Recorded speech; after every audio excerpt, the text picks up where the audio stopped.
We have three very different perspectives up here about live streaming online and on mobile. So let's briefly go down the line, introduce yourselves. Al, you need no introduction, but people might be a little curious why you're here today. I don't know. I saw a nice group of people, very young, very attractive.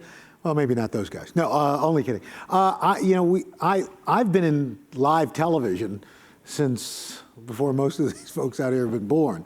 But the platforms that are out there, I've always been very interested in. And so we've gotten into live streaming at Roker Entertainment fairly early on, and just find it fascinating. Right. And then, Ari, you want to introduce and tell everyone what you're working on? Sure. Ari Roisman. We make a live video messenger. Called Glide. Yeah. Yes. And it's tap and talk video. It makes video communication always accessible. So tap a button, and within a second, literally, it's lightning fast. Whoever you're sending that video to can watch live. And if they're not there, they can watch later. And all the videos are stored to the cloud. So it makes video communication super lightweight. And Adi? I run a company called YouNow. It's a live streaming social network. We have over 100 million user sessions a month and about 150,000 unique broadcasts each day. And so just to start off, I'm glad, Al, you mentioned this. You've been in broadcasting, traditional broadcasting for decades. You started local TV and now obviously Today Show. Now you're experimenting on all these other different streaming platforms. What made you say, aren't you famous enough? Why do we have to go from broadcast to streaming? Mm-hmm. What opportunity did you see there? Well, listen. If I'm never on anything again, it's okay. I'm on TV, as you said, on the Today Show every morning. But I've always been I never wanted to be on TV. I wanted to work in television, in broadcasting. So being on the Today Show was a complete accident. But I've always been fascinated by production, by broadcasting, by that sort of thing. So that. When the web started, I started a website in 1992, just because I saw it as another way of communicating. It was like radio in the 1920s.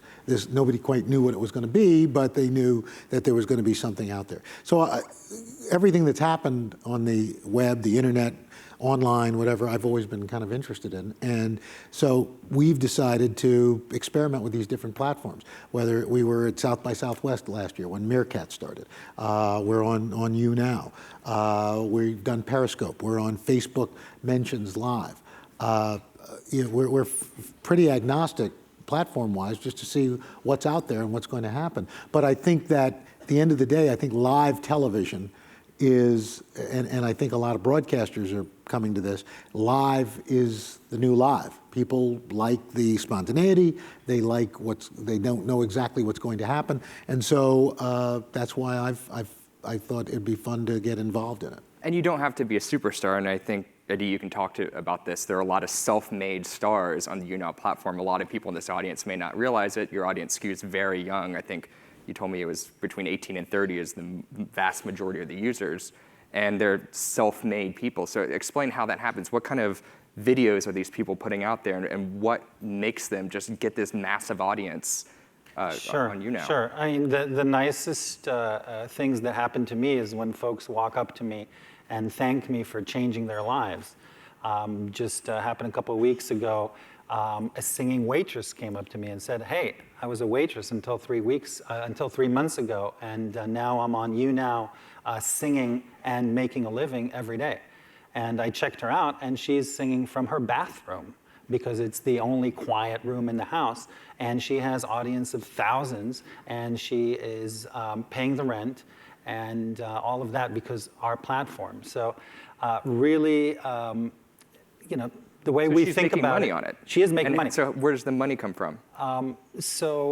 Just like on YouTube or on Twitch, there's a partner program. And if your quality of content is at a certain level and the size of your audience is at a certain level, then you can earn a portion of the virtual goods that are being spent during your broadcast.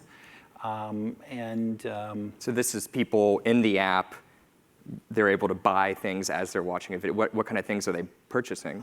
They're purchasing super chat messages in order to break through the clutter and get noticed by the broadcaster, get answered to, a song dedication, for example. Super thumbs up to help the person trend. So the thing that is most exciting is to see the audience participation. This is really a new format. Al mentioned that live is the new live. And I would add to that that in the digital sphere and in the internet, it is a two-way street, unlike in television. And 70% of the audience is either chatting or liking or voting or gifting or guest broadcasting. And that's what the youth wants. They want to participate. And so In fact, that's a huge opportunity for you because you guys are partnering now. Yeah. You're going to be able to. We have a show, What's on the Menu, these two young chefs, and I was watching it. We just had our first broadcast, and it was Friday, and they were taking requests from the audience as to what they should cook, and they were doing it live. And some of the recipes looked really good, and some, quite frankly, looked pretty disgusting. But people voted. What was the disgusting one? They were doing stuff in a mug, and somebody said, "Oh, gummy bears," and I myself am not a big gummy person, so it just sounds nasty. So when you heat it up, that's even worse to me. Yeah. But that's just me. But it was fascinating to watch the interaction and the engagement, and I think that's what this live streaming really, it's live as Adi said, but it's also this engagement that even in traditional broadcasting we're seeing more and more of. Like on the Today Show, we have our Orange Room, and certain topics, Donald Trump will come up, and you will see on our Facebook page or whatever, or Twitter, it just explodes. Right. And so, do you wish is there anything in broadcast today that you just wish that you can enable? Is it to have that kind of interactivity? I know you kind of can look at Facebook mentions and tweets and so forth, but I mean, does traditional broadcast allow for this interactivity? Is there any potential for it, or is it all these new mobile platforms out there? I think there will be. I think you're going to see a melding of it, where people can split their screens, or broadcasters can split their screens and say have a Twitter feed up, or on the bottom of the screen or on the side of the screen, and get real-time interaction. Some people are doing that already, and I think that's going to be probably the next thing that happens. So I want to go to Ari. So your app, we talked before, and you said, well, I had the potential. We have the technology to do broadcast, but you made the conscious decision to make Glide a peer-to-peer messaging, and that was really interesting to me, like why you had this opportunity to make Periscope and Meerkat and so forth years ago, and instead you said, we're going to do personal messaging. What was the thinking behind that versus what they're working on? Yeah, it's a great question. So first of all, I think the vision of our company is a little bit different. We're focused on human communication, and most of that communication really happens with the people that you're closest with, right? We email, we message, we text message, we WhatsApp all day long, right? And you see now a trend in the world of messaging where messaging is becoming more human.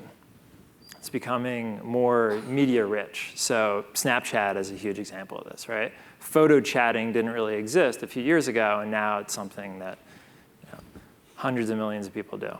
So video, particularly live video, is really the most human form of digital communication, right? We're all sitting here today in real life watching us with body language and with our voices, communicating with tone, right?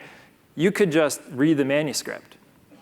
But the reality is the vast majority of what we communicate is actually communicated through facial expression, body language, and tone. I mean, there's been studies done that say really less than 10% of what's communicated is communicated through the words themselves. So I moved to the other side of the world about 7 years ago, and it was almost impossible to keep in touch with my close friends and family. And the best we could do is get on a video call. And that was Skype or? Skype, yeah. FaceTime. Now, that's great when your schedules sync and there's mutual desire to have this super highly committed communication session, which doesn't happen all that often. Right? I mean, it sounds like you're describing sex.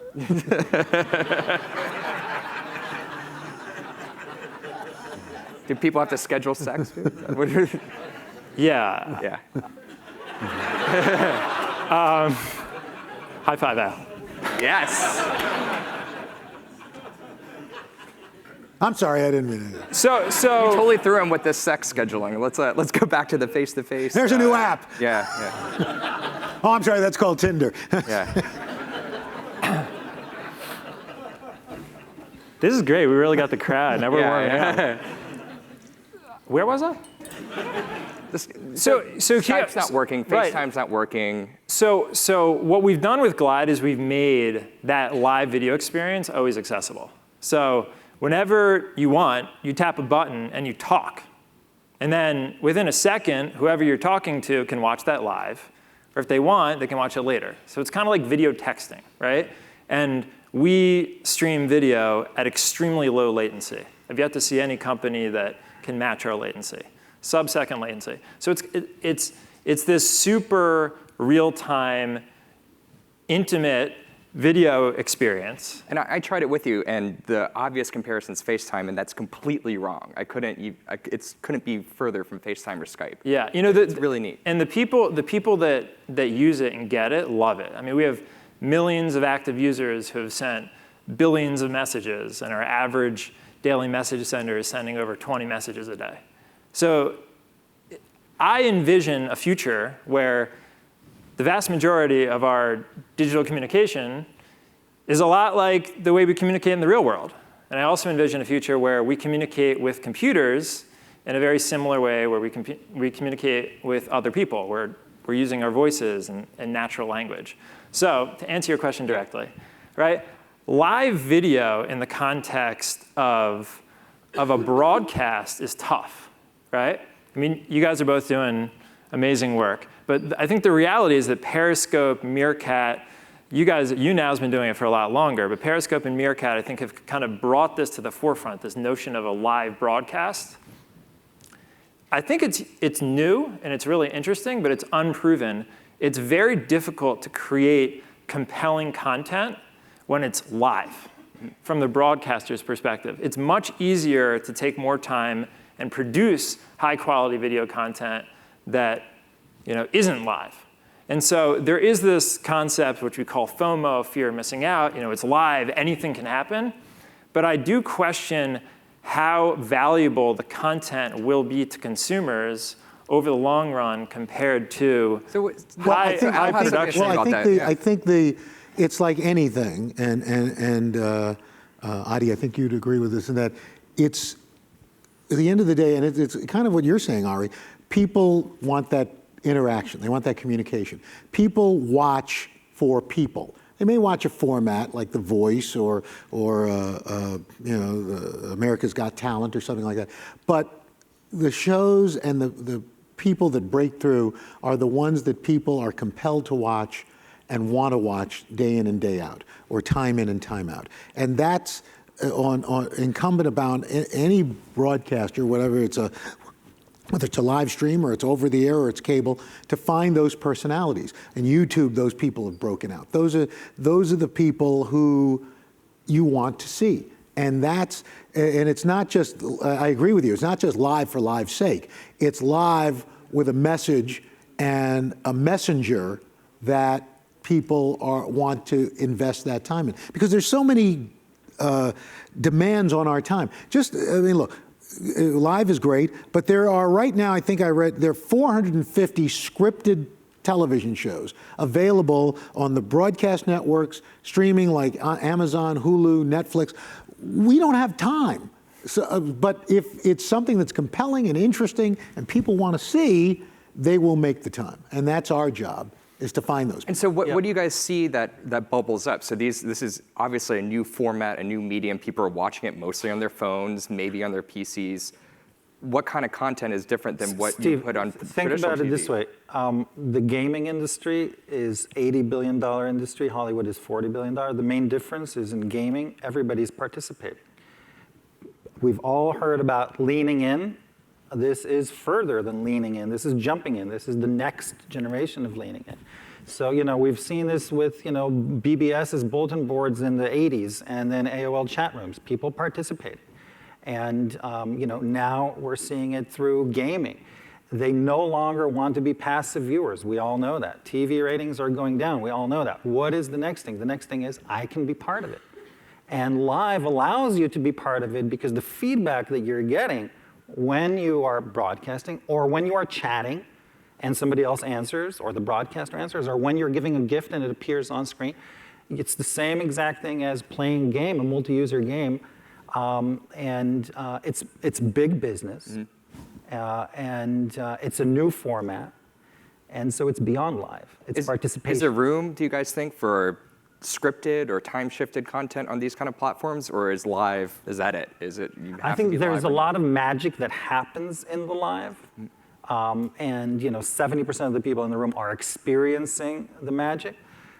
If you missed it, you can watch the archive. It's not the same.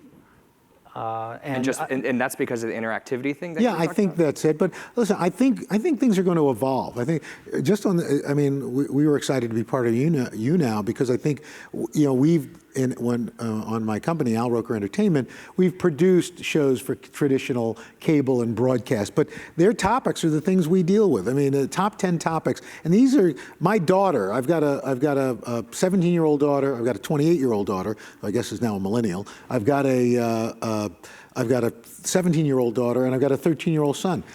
Two of the three kids, are in YouNow. And what are they interested in? The same things they watch on TV: celebrity shows like Kardashians, social media, casual hangouts, music. My kids are interested in news. I mean, they are about as engaged about what's going on right now, with the presidential election and the terror plots. My 13-year-old, these are things that they are. And they're interested watching in. these. They're where?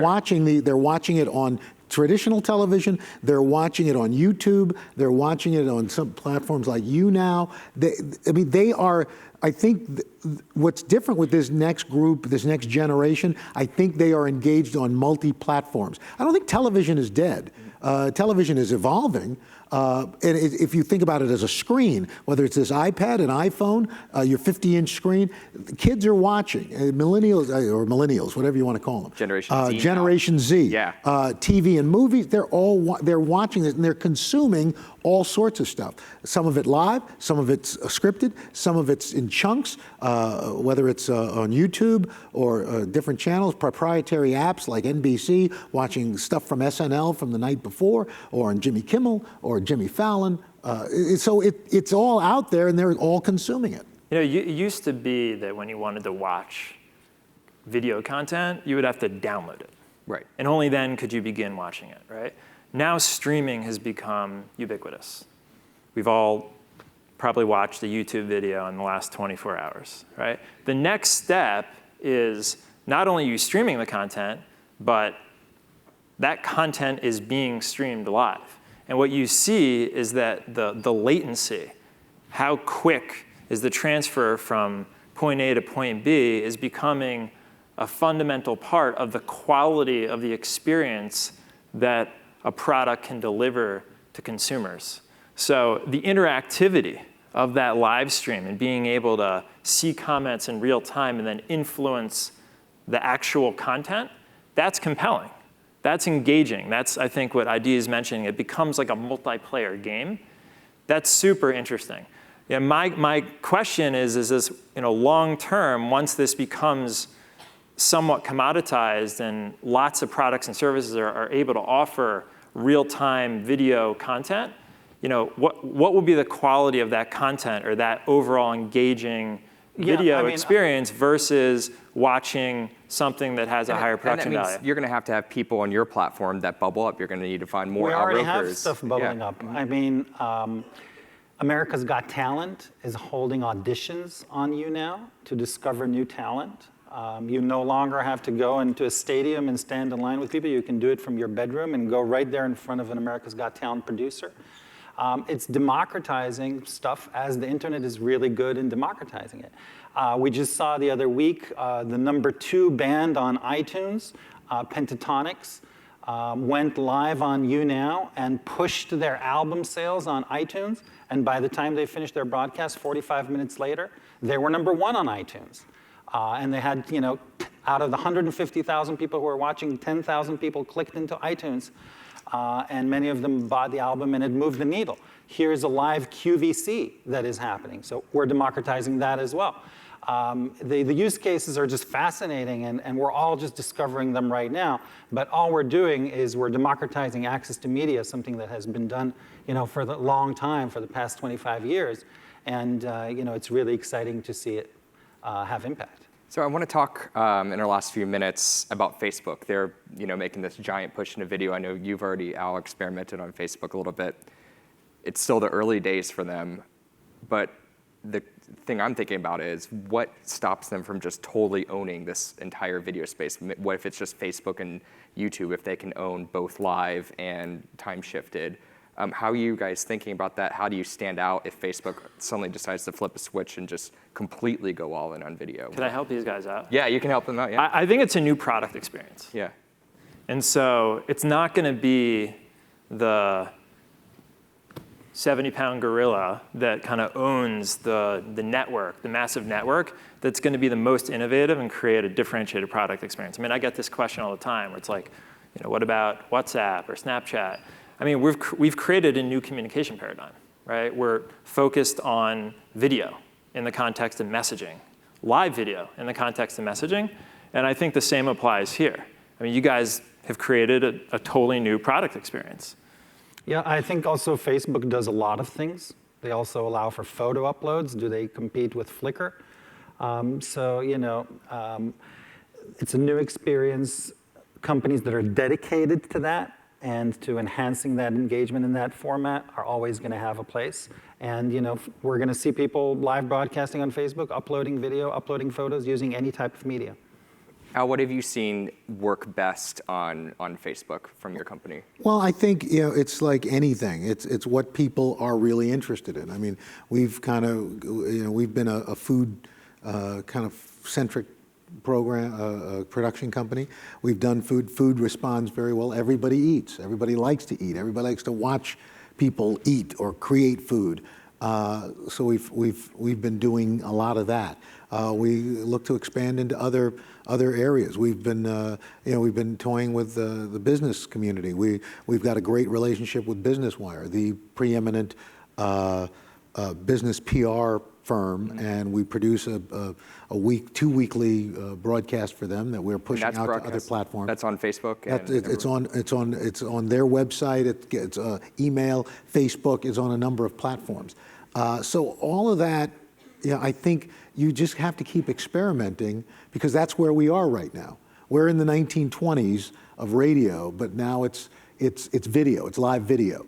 And in a way, Ari, what you're talking about, it sounds like Glide, which I think is fascinating. It's almost like a video version of what we used to see back in the early 200s of push to talk. Totally, that's exactly what it is. It's push to talk video. Push to talk. That's right. And by the way, I love what these guys are doing, because they're making live video that much more familiar.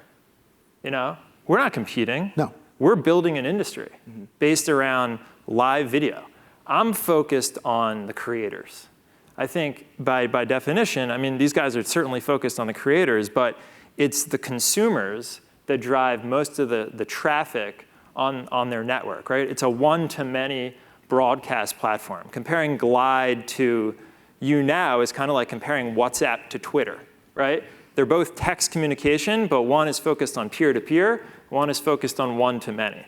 And so one of the things that's totally unique about Glide is that the vast majority of our active user base are creating video daily, right? That's pretty powerful. And obviously you won't see those same metrics on a one-to-many broadcast platform like Twitter. It's more consumption. Or YouNow, yeah. So it's just a different focus. But I mean, we're all working hard to create the future of communication, whether it's peer-to-peer or one-to-many. All right, so Al, if you had to sum this up in 30 seconds left, what would you say? I see in the not so distant future, everybody is broadcasting. I don't want to make sure somebody's watching. Yeah. But that's you know, I think people want to be engaged. They like the spontaneity of live, but they want to, and I think that's what YouNow, that's what we're trying to do, and that's what Glide does. They want that human connection, and that's what this does. That's what it's all about. It's connecting. It's Human all about connection, connecting. Interactivity. Yep. If we had to sum it up, that's great.